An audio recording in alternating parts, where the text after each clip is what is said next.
Most important topic जहां से बहुत सारे क्वेश्चन बनते हैं वो है प्रोबेबिलिटी। ठीक है, एक फॉर्मूला में आप सारे क्वेश्चन पाई चार्ट के कर लो। किसी भी डेटा में एक ऑब्जर्वेशन कितने बार आ रहा है ये आपकी फ्रीक्वेंसी होती है। ठीक है, जो वर्ड्स है ना जहां पर हम बात करते हैं हो सकता है, उसको जब हम नंबर्स में लिखेंगे तो वो होता है आपकी प्रोबेबिलिटी। किसी भी सर्कल का कंप्लीट एंगल 360 डिग्री होता है, इसकी प्रोबेबिलिटी 0 हो जाएगी। 0/6 विच इज इक्वल टू 0, और इसी को हम लोग बोलते हैं impossible limit. Hello dear learners, क्या हालचाल भाई, कैसे है सब? I welcome you all to this awesome platform of Physics Wallah, जहां पर हम लोग पढ़ रहे हैं rapid revision. In next 20 minute हम कंप्लीट करेंगे क्लास 8 स्टैंडर्ड का बहुत ही शानदार टॉपिक जिसका नाम है डेटा हैंडलिंग। ठीक है, डेटा हैंडलिंग हम लोग पढ़ने वाले हैं। इसमें हम देखेंगे सबसे पहले कि क्या क्या टॉपिक हम कवर करेंगे। ठीक है, सबसे पहले कुछ बेसिक डेफिनेशंस होंगे, ठीक है, then pie chart and then probability. ठीक है, मोस्ट इंपॉर्टेंट टॉपिक जहां से बहुत सारे क्वेश्चन बनते हैं वो है प्रोबेबिलिटी। ठीक है, और यहां पर बस एक फॉर्मूला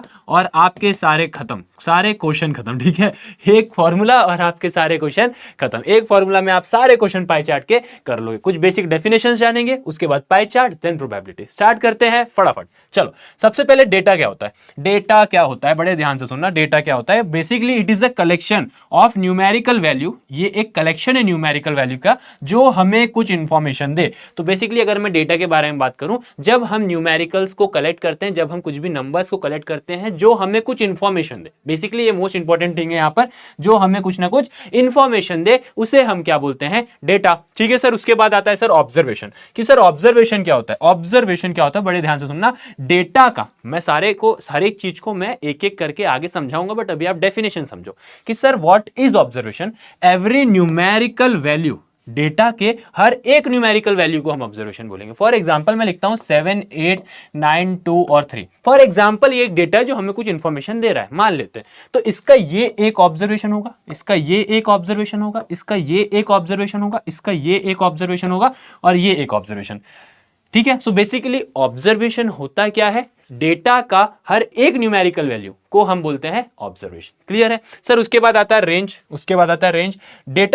डेटा में जो भी हाईएस्ट वैल्यू होगी और डेटा का जो भी लोवेस्ट वैल्यू होगा, जब आप उनके बीच का डिफरेंस निकालोगे तो आप बोलोगे वो डेटा का रेंज है। वो डेटा का क्या है? रेंज है। इसको भी हम क्वेश्चंस की मदद से समझेंगे। फ्रीक्वेंसी क्या होती है, बड़े ध्यान से सुनना। फ्रीक्वेंसी क्या होती है किसी भी डेटा में, ये सारे ये आपके सामने डेफिनेशंस तो मैंने लिखा है, ठीक है, बट जब मैं इसमें क्वेश्चंस कराऊंगा तो और अच्छे से समझ में आएगा। बड़े ध्यान से सुनना कि फ्रीक्वेंसी क्या होती है।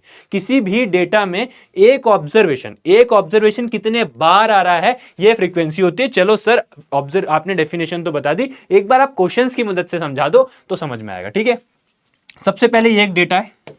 ठीक है, बेसिकली आपके सामने ये एक डेटा दिया हुआ है। सर डेटा क्यों है? क्योंकि ये हमें कुछ ना कुछ क्या बता रहा है? जानकारी दे रहा है, हमें इंफॉर्मेशन दे रहा है। ठीक है, इसके डेटा के हर एक वैल्यू के बारे में अगर हम बात करें तो ये क्या रहेंगे हमारे ऑब्जर्वेशन रहेंगे। यहां पर 54 एक ऑब्जर्वेशन है, 55 एक ऑब्जर्वेशन है, 56 एक ऑब्जर्वेशन, 57 एक ऑब्जर्वेशन, 58 देन 60। ठीक है, तो आई होप आपको ऑब्जर्वेशन भी क्लियर हो गया होगा। सर ऑब्जर्वेशन के बाद आपने बताई थी रेंज क्या होती है, तो रेंज के बारे में एक बार आ जाओ, देखते हैं क्या होती है। ये डेटा का सबसे बड़ा नंबर मुझे जो दिख रहा है, आप लोग भी देखना, 60 है। ठीक है सर, और ये डेटा का सबसे छोटा नंबर कौन सा है सर? 54 है। ठीक है, तो इसकी रेंज क्या होगी? हाईएस्ट वैल्यू, जो इसकी हाईएस्ट वैल्यू है जो कि 60 है, और जो लोएस्ट वैल्यू है वो है 54। जब आप इनके बीच का डिफरेंस निकालोगे तो आपको मिल जाएगा रेंज। आपको क्या मिल जाएगा? रेंज। क्लियर है? सो आई होप आपको ये चीज समझ में आ गई होगी कि किस तरीके से हम लोग क्या निकालते हैं, रेंज। आप लोग को ऑब्जर्वेशन भी समझ में आ गया होगा। अब हम फ्रीक्वेंसी के बारे में बात करेंगे। डेटा क्लियर है, ऑब्जर्वेशन क्लियर है, रेंज क्लियर है। अब आते हैं और जानते हैं सर फ्रीक्वेंसी क्या होती है। ठीक है, तो ये एक ऑब्जर्वेशन है 54। सर 54 ये डेटा में कितने बार आ रहा है? सर एक बार, सर दो बार, ठीक है, तीन बार आ रहा है। ठीक है, तो सर लिख दो सर 3 बार आ रहा है, बहुत बढ़िया। सर 55 कितने बार आ रहा है? एक बार, सर एक ही बार आ रहा है। तो सर 55 की फ्रीक्वेंसी क्या हो गई? 1 हो गई। ठीक है सर, 55 हो गया। 56 कितने बार आ रहा है? एक बार, सर एक ही बार आ रहा है, तो लिख दो सर एक बार। ठीक है सर, 57 कितने बार आ रहा है? सर 57 एक बार, दो बार, तो लिख दो भैया 2 बार आ रहा है। ठीक है सर, 58 कितने बार आ रहा है? तो आप बोलोगे सर एक बार, दो बार। ठीक है, तो सर यहां पर भी लिख दोगे 2 बार। ठीक है सर, उसके बाद 60 कितने बार आ रहा है? तो आप बोलोगे सर 60 एक बार और ये हो गया आपका 2 बार, ठीक है। तो ये आपका क्या हो जाएगा, फ्रीक्वेंसी। एक ऑब्जर्वेशन कितने बार आ रहा है उसे हम फ्रीक्वेंसी बोलते हैं, ठीक है। तो ये आपकी फ्रीक्वेंसी है, 54 3 बार आ रहा है, तो 3 फ्रीक्वेंसी हो जाएगी 54 की। क्लियर है, ऑब्जर्वेशन भी क्लियर हो गया होगा, फ्रीक्वेंसी भी क्लियर हो गया। किसी भी डेटा में एक ऑब्जर्वेशन कितने बार आ रहा है, ये आपकी फ्रीक्वेंसी होती है, ठीक है। चलो, अगर कहीं पर आपसे लोग को डाउट हो रहा है कि सर फ्रीक्वेंसी और मोड में क्या फर्क है, तो बड़े ध्यान से सुनना। ये वाले फ्रीक्वेंसी में सबसे ज्यादा बार क्या आ रहा है, ये आ रहा है, सबसे ज्यादा बार क्या आ रहा है 3, जो कि 54 में आ रहा है आपका। तो बेसिकली ये आपका क्या कहलाएगा, ये आपका मोड कहलाएगा, ठीक है। फ्रीक्वेंसी और मोड में कई लोग को डाउट रहता है, इसलिए मैंने आपको यहां पर समझाया कि सर मोड क्या होता है, ठीक है। ये जो फ्रीक्वेंसी में सबसे ज्यादा बार कौन सा आ रहा है, सबसे ज्यादा बार 3 आ रहा है, और 3 किसके लिए है, 54 के लिए। तो आपका मोड क्या होगा, 54। आपका मोड क्या होगा, 54। क्लियर है। चलो सर आगे चलते हैं और देखते हैं what is pie chart. Basically pie chart, या फिर इसको हम सर्कल ग्राफ भी बोलते हैं, ठीक है। इसको हम लोग सर्कल ग्राफ भी बोलते हैं, ठीक है। तो बेसिकली ये मान लो एक सर्कल है, ठीक है। सर्कल से अगर हम एक कहीं पे भी सर्कल में अगर हम लोग ने 2 लाइन खींचा, बेसिकली ये जो एरिया बन रहा है ना, हर एक एरिया, ये जो एरिया बन रहा है, ठीक है, ये जितने भी एरिया है, ये सबके सबको हम लोग बोलते हैं सेक्टर। ये सबके सबको, ये जो एरिया है इसे हम बोलते हैं सेक्टर। अगर आप ध्यान से देखो तो यहां पर ये लिखा हुआ है कि एंटरटेनमेंट 50% है। एंटरटेनमेंट लोग कुछ है जो 50% लोग एंटरटेनमेंट देखना पसंद करते हैं, ठीक है। सर वहीं पर अगर हम बात करें स्पोर्ट्स की, तो स्पोर्ट्स 25% है, ठीक है। न्यूज की बात करें तो न्यूज 15% है, और अगर इंफॉर्मेटिव के बारे में बात करें तो वो 10% है। कहने का मतलब क्या है सर, कहने का मतलब यह है कि सर पाई चार्ट के मदद से, आप सर्कल की मदद से आप क्या कर सकते हो, किसी भी चीज का एरिया या फिर किसी भी चीज के बारे में आप जान सकते हो, ठीक है। एक चीज और अच्छे से समझना है इसमें बड़े ध्यान से, कि आप लोग को बोला जाता है कि सर ये पाई चार्ट बनाओ, पाई चार्ट बनाओ। तो सर पाई चार्ट बनाना है तो बेसिकली हमें सबसे पहले सेंट्रल एंगल निकालना पड़ेगा। बड़े ध्यान से सुनना, अगर मैं आपको बोलता हूं कि पाई चार्ट बनाओ, तो आप क्या करोगे, एक सर्कल बनाओगे, ठीक है। सर्कल बनाओगे सर, सर्कल बनाने के बाद आप सबसे पहले एक यहां पर रखोगे। उसके बाद मैं आप लोग को बोलूंगा कि सर आप लोग को क्या करना है, आप लोग को इसमें पाई चार्ट में आपको बनाना है कि कितने लोग फॉर एग्जाम्पल क्रिकेट देखते हैं, ठीक है। तो मैं बोलता हूं 50%, तो 50% किसका कितना होगा, इसका आधा होगा, 50% इसका आधा होगा। तो सर आधा में हम क्या बोलते हैं, 180%, 180 डिग्री, 180 डिग्री होता है। तो सर बेसिकली आपको यह जानना है कि किसी भी सर्कल का जो ओवरऑल या फिर कंप्लीट एंगल जो होता है ना, किसी भी सर्कल का कंप्लीट एंगल हमेशा 360 डिग्री होता है।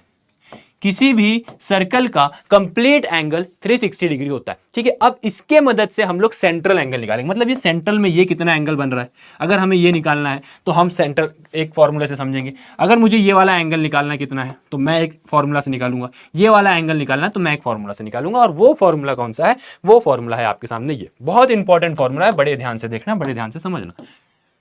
Angle of a sector, central angle भी जिसको बोलेंगे, ये होती है frequency of a data upon total frequency into 360, ठीक है। बड़े ध्यान से सुनना, फ्रीक्वेंसी ऑफ अ डेटा, जो डेटा दिया हुआ है उसकी फ्रीक्वेंसी, नीचे आप लिखोगे टोटल फ्रीक्वेंसी इनटू 360। क्वेश्चन की मदद से समझेंगे तो और अच्छे समझ में आ जाएगा। आ जाओ, ये आपके सामने दिया हुआ है कि भैया स्कूल जाने में कितने घंटे लगते हैं, होमवर्क करने में कितने घंटे लगते हैं, खेलने में कितने घंटे लगते हैं, सोने में कितने घंटे लगते हैं, अदर में कितने घंटे लगते हैं। आप सभी को पता है एक दिन में 24 घंटे होते हैं, ठीक है। एक बच्चा है उसके बारे में ये सब दिया हुआ है, ठीक है।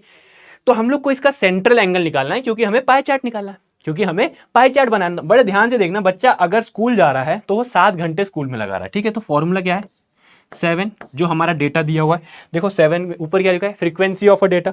तो sir frequency of a data is 7, and total frequency कितनी है, टोटल फ्रीक्वेंसी कितनी है 24, ठीक है। और इंटू 360, इंटू 360 क्यों करेंगे सर, इंटू 360 क्यों करेंगे, बड़े ध्यान से सुनना, क्योंकि सर्कल का कंप्लीट एंगल 360 डिग्री होता है। सर जब हम इसे सॉल्व करेंगे तो आप देखोगे 24 से 360 कटेगा 15 टाइम्स में, 15 इंटू 7 अगर हम करेंगे तो 105 डिग्री आ जाएगा, ठीक है। 105 डिग्री आ जाएगा, ठीक है। सिमिलरली जब हम 4 को 24 से डिवाइड करके इंटू 360 निकालेंगे, इंटू 360 निकालेंगे तो हमारा आंसर आ जाएगा 60 डिग्री, ठीक है। आप जब इसको सॉल्व करोगे 24 से अगर 360 को काटोगे तो 15 आएगा, एंड 15 4 जा 60 हो जाएगा, ठीक है। सर जब हम प्ले की बात करें तो प्ले की फ्रीक्वेंसी कितनी है 2, टोटल फ्रीक्वेंसी कितनी है 24, और मल्टीप्लाई कर दोगे आप 360 से, मल्टीप्लाई करोगे आप 360 से, बेसिकली ये फॉर्मूला है, और सारे क्वेश्चन आपके यहीं से बनेंगे, ठीक है। सर जब आप इसको सॉल्व करोगे तो आपका आ जाएगा 30 डिग्री, क्यों? क्योंकि 24 1 24, 24 इंटू 15 360,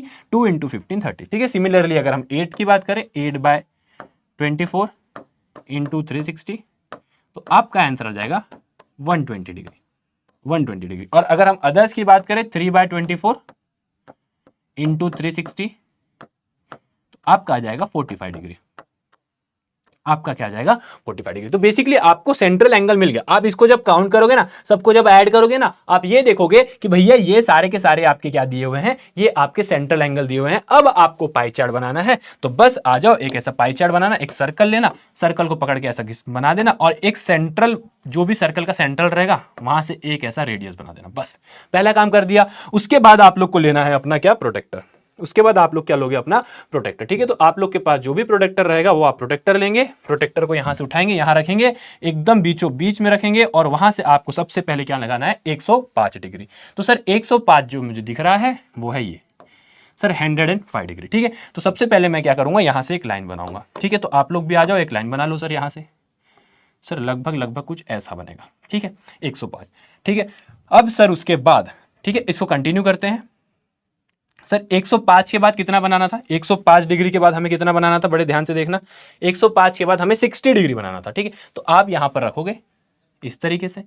ठीक है, एकदम बीचों बीच में आना चाहिए, ताकि ये ऐसा, ठीक है, यहां पर आपने रखा, ये आपने रखा। इसके बाद 60 डिग्री, सर यहां से आपको क्या करना है, 60 डिग्री रखना है। ठीक है, तो बेसिकली आपका 60 डिग्री क्या है, ये।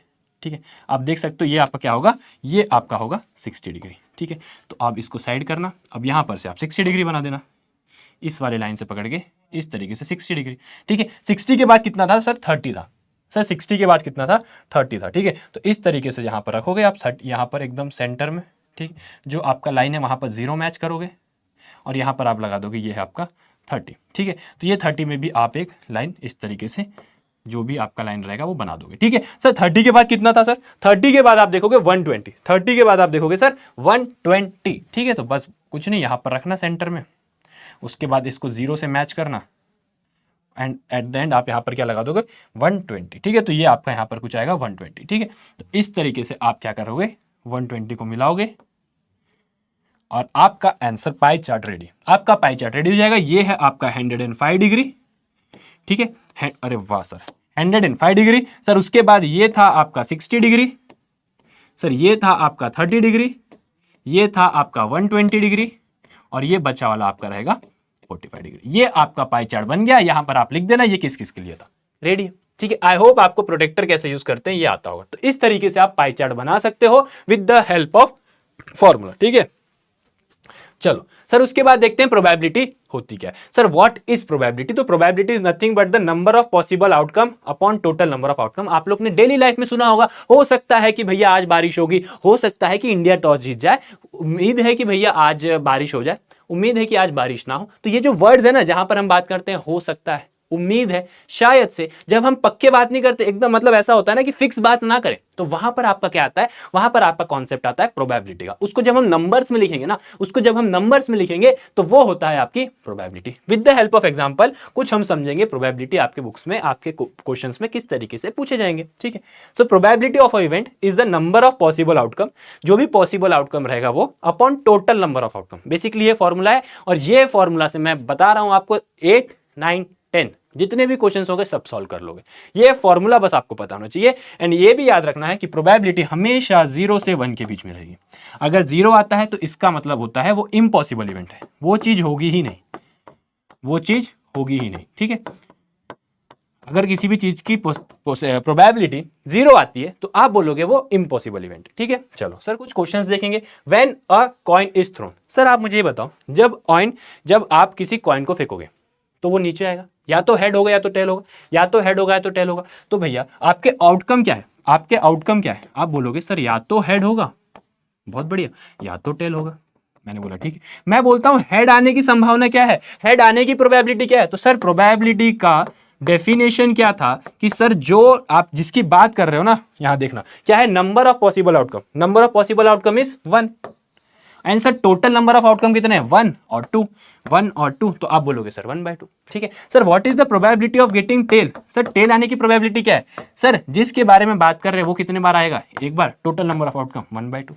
क्लियर है, बेसिकली आपको आउटकम पता होना चाहिए, आउटकम पता होना चाहिए, ठीक है। चलिए सर, ये तो आपका फेवरेट खेल है, डाइस जब हम फेंकते हैं, ठीक है। बेसिकली जब हम लूडो खेलते हैं तो या तो आपका 1 आएगा, या तो 2 आएगा, या तो 3 आएगा, या तो 4 आएगा, या तो 5 आएगा, या तो 6 आएगा, ठीक है। अब मेरी बात बड़े ध्यान से सुनना भैया, मैं अगर आपसे पूछता हूं प्रोबेबिलिटी क्या है 1 आने की, 1 आने के चांसेस क्या है, तो आप बोलोगे सर 1 अपॉन कितने हैं टोटल नंबर ऑफ आउटकम, 1 2 3 4 5 6, तो sir what is the probability of getting 1, 1/6। चलो मैं आपसे पूछता हूं probability of getting odd number, sir odd number आने के चांसेस क्या है, तो सबसे पहले ऑड नंबर कौन कौन से हैं वो लिख दो। सर ऑड नंबर है 1 3 और 5, तो पॉसिबल आउटकम कितने हैं, पॉसिबल आउटकम कितने हैं ऑड नंबर होने के, आप बोलोगे सर 3 है, मैंने बोला ठीक है। सर टोटल आउटकम कितने हैं, 6 है, ठीक है, तो 3/6 1/2, ठीक है। अब what is the probability of getting a number, मैं बोलता हूं मोर देन 5, चलो मोर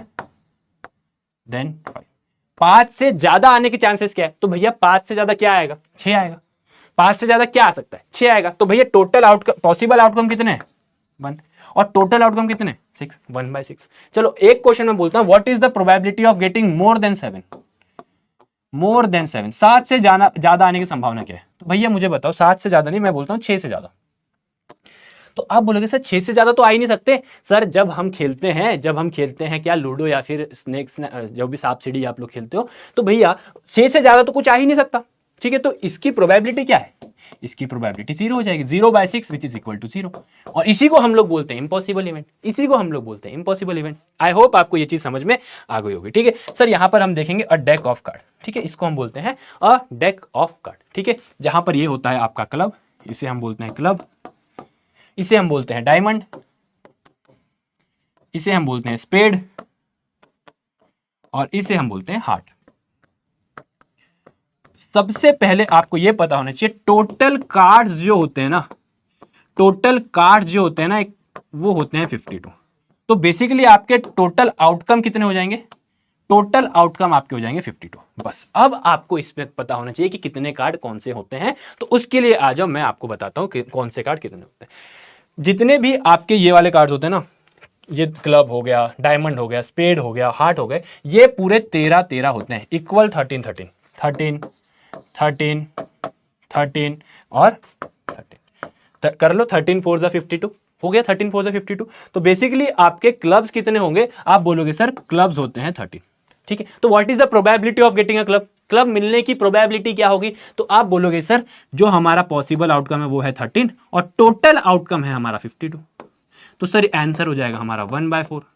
आंसर क्या हो जाएगा सर हमारा 1/4, ठीक है। सर डायमंड आने की प्रोबेबिलिटी क्या है, ठीक है, सबसे पहले डायमंड कितने हैं आप बताओ, तो आप बोलोगे सर डायमंड 13 है, ठीक है। तो सर अगर डायमंड 13 है तो possible outcome 13, total outcome 52, answer 1/4। Sir heart कितने हैं, मतलब हार्ट तो एक ही है वैसे, लेकिन पत्तों में कितने हैं, या फिर डेक ऑफ कार्ड में कितने हैं, तो आप बोलोगे सर 13 है, 13 कार्ड्स है। सर 13 कार्ड्स है हार्ट के, तो what is the probability of getting a deck of heart, तो आप बोलोगे सर 52, 1/4।